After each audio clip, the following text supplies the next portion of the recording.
Welcome everyone to another Ref Brandon and the Todd Family YouTube video. Wherever you are, whatever you may be doing, thank you so much for making Ref Brandon and the Todd Family part of your day. We always greatly appreciate if you jump on here live here on this Sunday night. Please feel free to leave a comment in the comment section down below. Make sure you give the video a like, a thumbs up. If you have not yet subscribed, please do so. And make sure you share the video on all social media platforms. I always enjoy reading the real comments when I do these live videos. And I say real because unfortunately you're always going to get the robots that are going to comment and mess up the comment section. And those are aggravating, but you're never going to be able to stop that. But the people that are real and leave actual legit comments, I always enjoy talking to.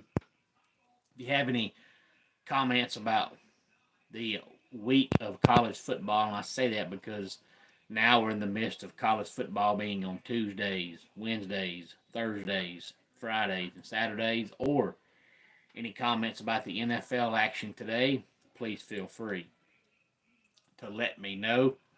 I wanted to come on here and talk some wrestling. First of all, let me say that I really enjoyed being back at 244 Livestock Road, East Denali, Georgia, last night for a benefit show that we had for one of our referees that got killed in a car wreck a couple of months ago. Hey there, Austin.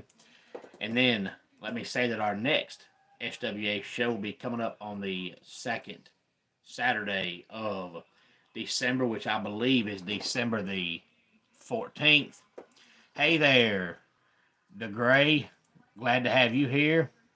And hey there, Tim, glad to have you here. It was a big win for Clemson. Hey there, Marcus, as always, glad to have you here. And DeGray, I hate that you didn't like my shirt. It just says that I'm perfect, so I figured it was a great shirt to wear for tonight's video because I have yet to find a mistake that I have made. So I figured what better shirt to wear for a video. Hey there, Moneybags. Glad to have you here as well. But coming up this Saturday, we're going to have AEW's 6th annual Full Gear. It's going to take place from the Prudential Center in Newark, New Jersey. Hey there, Steven. Glad to have you here. And, I've been saying here on the channel for quite a while now that I want AEW to be successful.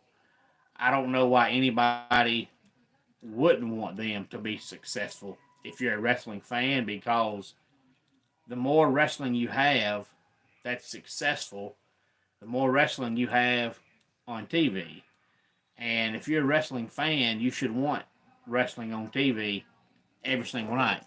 Hey there, Tobias. Glad to have you here.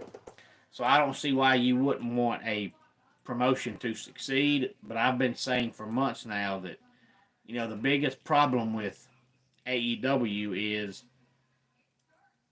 Tony Khan, every pay-per-view, will have at least 2 matches on the card with no rhyme or reason.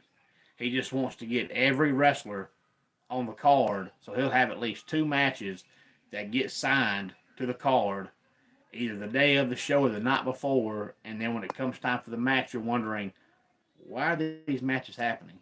And this day and time in wrestling fans are smart, and they want matches that make sense, and just throwing matches together with no rhyme or reason, no matter how good the talent is, people don't want to see. They want to know why they're wrestling. It's kind of like if you were to watch a movie and you saw a woman waiting in an airport, and the movie comes on and she's standing at the airport, and there's a guy that's on an airplane that's flying to see her, and he gets off the plane and they meet, the movie ends. Well, then you're wondering how they meet, how they get together, where's he from, where's she from, how long they been together. You don't know.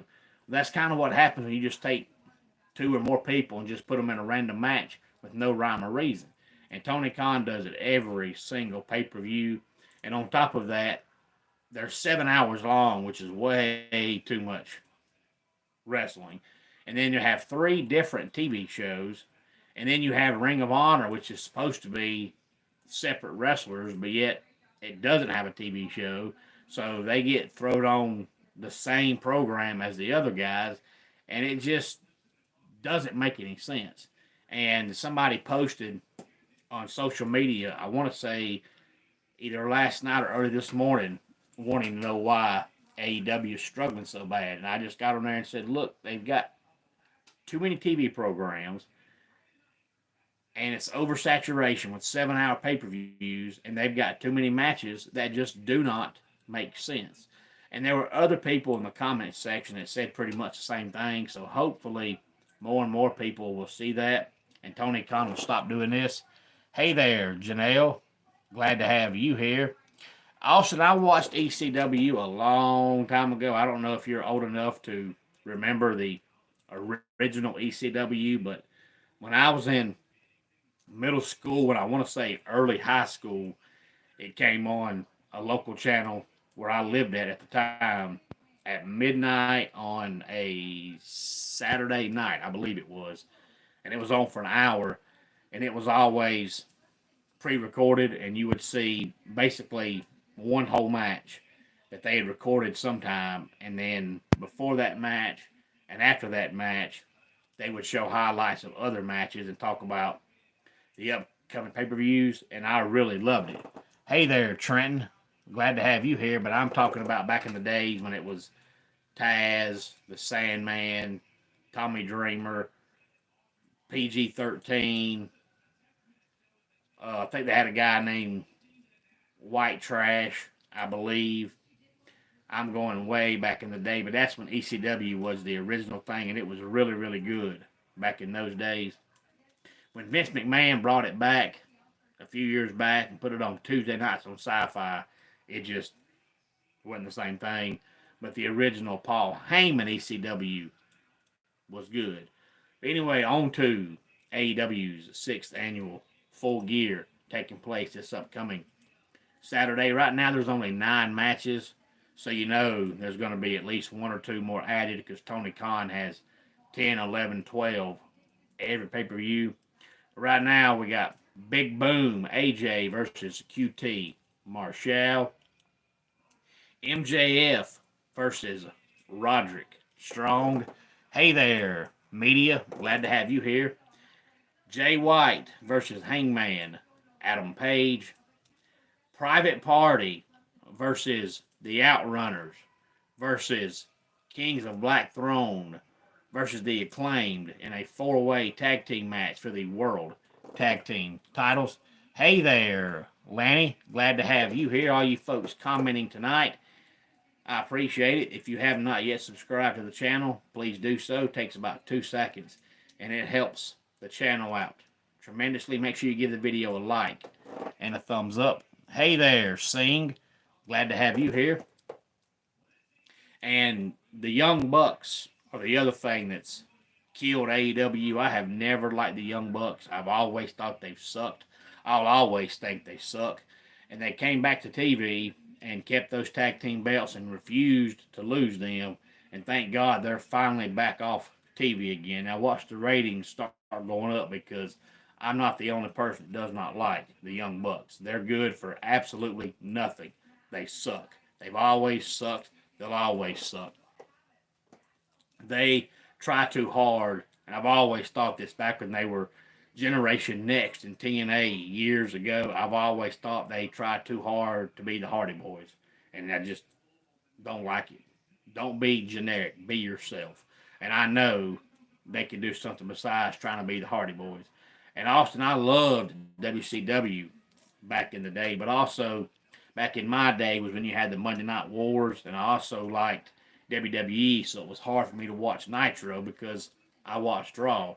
But I always watched Thunder once it started. Now I go back on Peacock all the time and watch the old WCW pay-per-views and Clash of Champions and all that kind of good stuff. Mercedes Monet versus Chris Statlander for the TBS Championship. Swerve Strickland versus Bobby Lashley. Jack Perry versus Daniel Garcia for the TNT Championship. Will Ospreay versus Kyle Fletcher. John Moxley versus Orange Cassidy for the AEW World Championship. And that's another thing right now that's fixing to hurt AEW is, remember a couple years ago they had that storyline with that whole huge group, and I forget now what they called them because it just didn't work out, but it went on and on and on and on and on and on, and turned out the devil was Adam Cole, and nobody cared.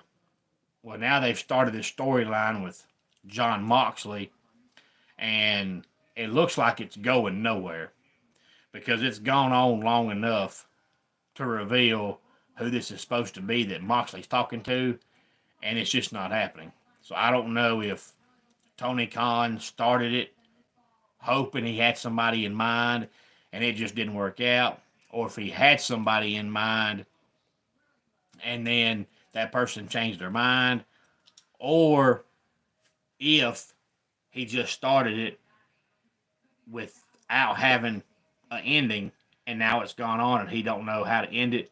But sending John Moxley out week after week just to ramble just makes zero sense. It doesn't benefit Moxley. It doesn't benefit the company. So I don't know where it's going, but if he don't hurry up and end it, it's going to go way too long and just destroy the company even more.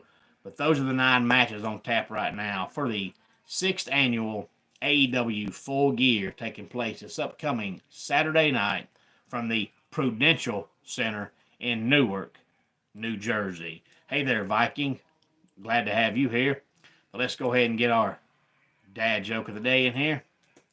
I want a job as a historian, but my friends tell me